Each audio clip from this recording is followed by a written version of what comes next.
Welcome to our podcast. We are Singularity The Podcast.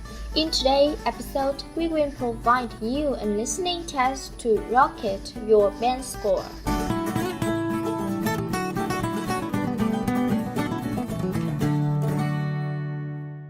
Cambridge English, IELTS 11, Test 4, Section 3. Now listen carefully and answer questions 21 to 26.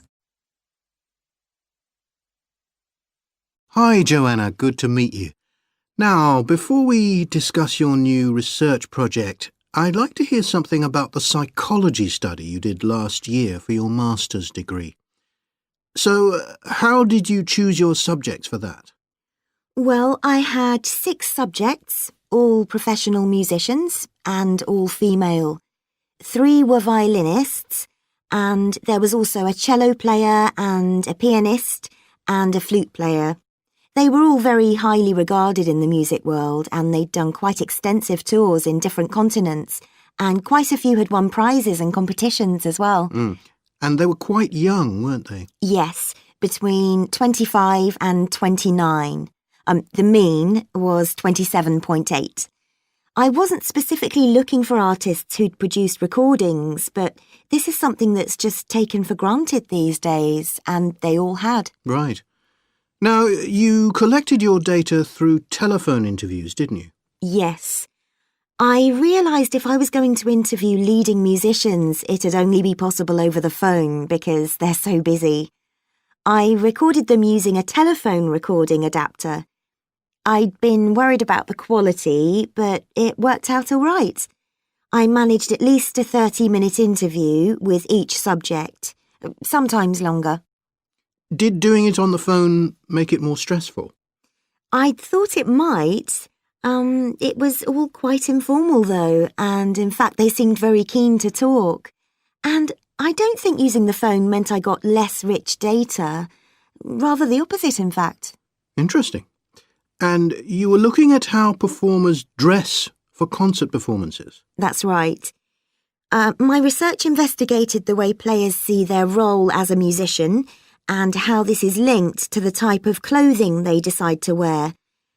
But that focus didn't emerge immediately. When I started, I was more interested in trying to investigate the impact of what was worn on those listening, and also whether someone like a violinist might adopt a different style of clothing from, say, someone playing the flute or the trumpet. It's interesting that the choice of dress is up to the individual, isn't it? Yes, you'd expect there to be rules about it in orchestras, but that's quite rare. Before you hear the rest of the discussion, you have some time to look at questions 27 to 30.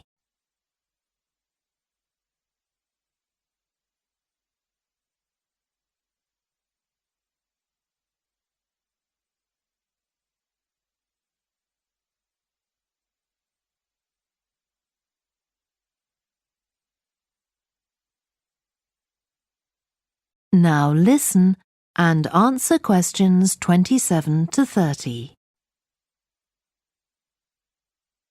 You only had women performers in your study. Was that because male musicians are less worried about fashion?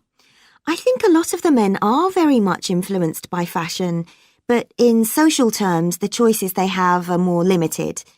They'd really upset audiences if they strayed away from quite narrow boundaries. Now, popular music has quite different expectations.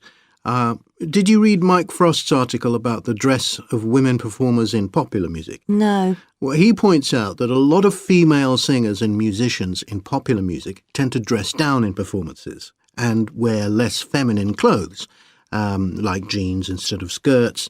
And he suggests this is because otherwise they'd just be discounted as trivial. But you could argue they're just wearing what's practical. I mean, a pop music concert is usually a pretty energetic affair. Yes, he doesn't make that point, but I think you're probably right. I was interested by the effect of the audience at a musical performance when it came to the choice of dress. The subjects I interviewed felt this was really important. It's all to do with what we understand by performance as a public event. They believed the audience had certain expectations, and it was up to them as performers to fulfill these expectations, to show a kind of esteem. They weren't afraid of looking as if they'd made an effort to look good.